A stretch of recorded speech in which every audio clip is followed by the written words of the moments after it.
Alors maintenant, on va voir donc avec un deuxième exemple d'application, on va essayer de comprendre comment déterminer le spectre d'un opérateur.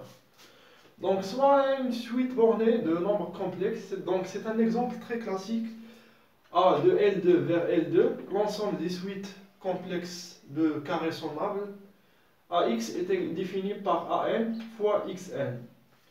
Donc, montrer que chaque AN est valeur propre de A. Donc maintenant, tout d'abord, on va déterminer donc, les valeurs propres.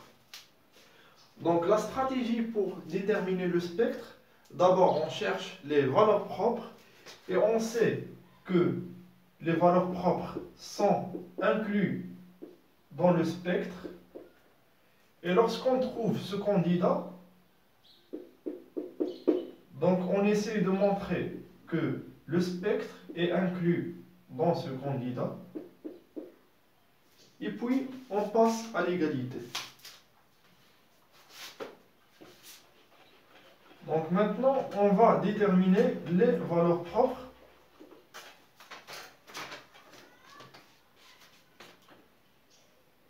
Lambda est valeur propre de A.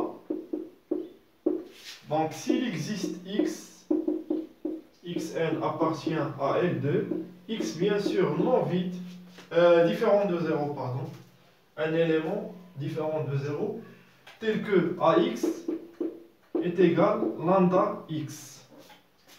Donc je remplace AX c'est AN fois XN est égal lambda XN. Donc, puisque ici c'est AN moins lambda, XN égale à 0. Puisque le XN différent de 0, donc ceci entraîne que AN égale à lambda.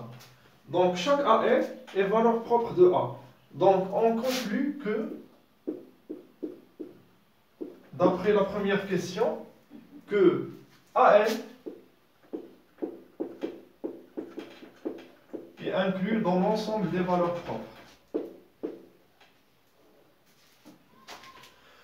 Donc maintenant, la deuxième question, on va essayer de... Donc le spectre, l'ensemble des valeurs propres est inclus dans le spectre. Donc ceci entraîne que AN est inclus dans le spectre. Et puisque le spectre est un compact, donc AN var, l'ensemble des AN var, donc il sera inclus dans le spectre. Maintenant, on va chercher à établir donc la deuxième égalité. Donc le but de la deuxième question, c'est de montrer que sigma t, le spectre, est inclus dans AN, n supérieur à 1. Donc la stratégie, on va prendre un élément, donc on va montrer que AN, n supérieur à 1, n'est pas inclus dans le spectre de T. On va prendre un élément qui n'est pas là et on va le montrer qui n'est pas dans le spectre. Donc, ce qu'on cherche à montrer d'après la deuxième question, c'est que le spectre sera inclus dans les AN.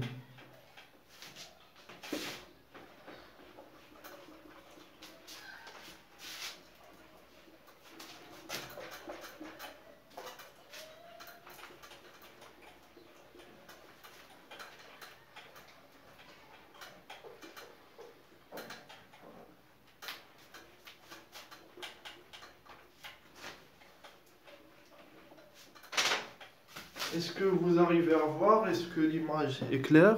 Oui, ça marche, ça va. On a.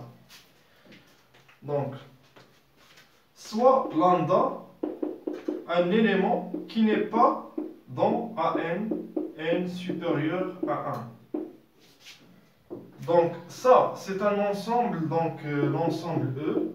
Donc, c'est un ensemble qui est fermé. Donc, je peux définir la distance. La distance entre lambda et AN est égale à n moins lambda. Non. Donc je peux définir une distance d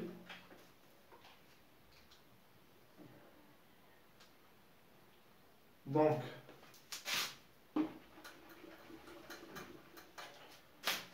AN moins lambda, il sera supérieur à la distance D.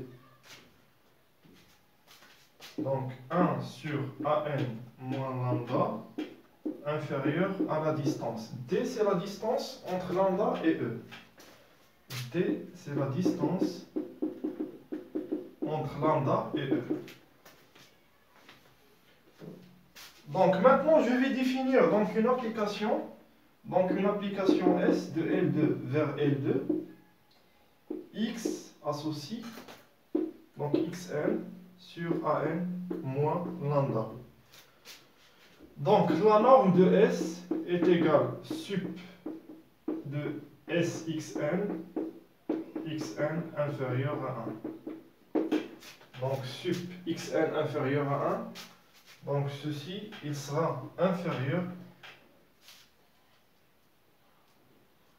sup Xn, donc inférieur à 1 sur D. Un instant s'il vous plaît. Donc ici, normalement, donc c'est 1 sur D. Donc le sup de Sxn, donc il sera inférieur à 1 sur D, parce que Xn est inférieur à 1. Donc c'est une application donc, qui est linéaire et continue. Donc S est linéaire et continue. Donc maintenant S c'est le candidat. Donc on va vérifier que S c'est l'inverse de T moins lambda I moins 1. Donc pour déduire que lambda n'appartient pas au spectre, donc il faut montrer que A moins lambda I, ici c'est pas T, donc normalement je travaille avec A. Donc il faut montrer que A moins lambda I est inversible. Dans cet exercice, je sais donc la formule donc, de l'inverse. Donc c'est Xn sur AN moins lambda. Donc je vais montrer donc ça. Donc S rho A moins lambda I est égal SA moins lambda S SA.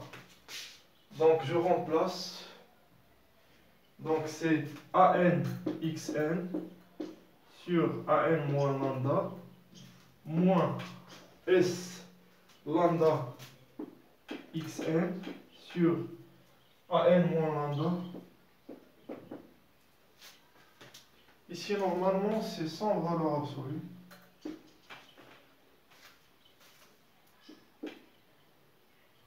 Xn AN moins lambda AN moins lambda, je simplifie, égale à Xn. Donc S rho A moins lambda I égale à l'identité. Et par conséquent, donc S moins 1 est égal à A moins lambda I moins 1.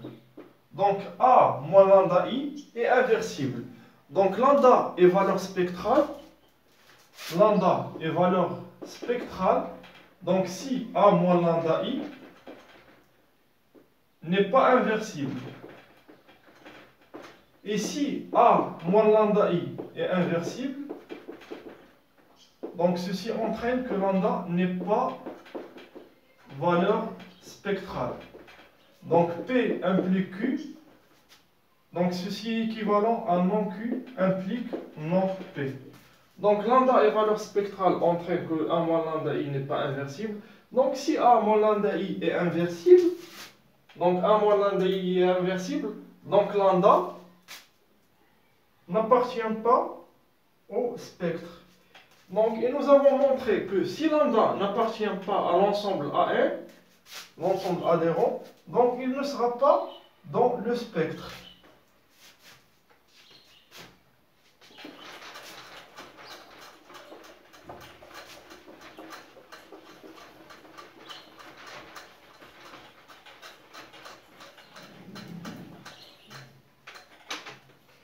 Donc, si lambda n'appartient pas à n supérieur à 1, donc lambda n'appartient pas au spectre de T.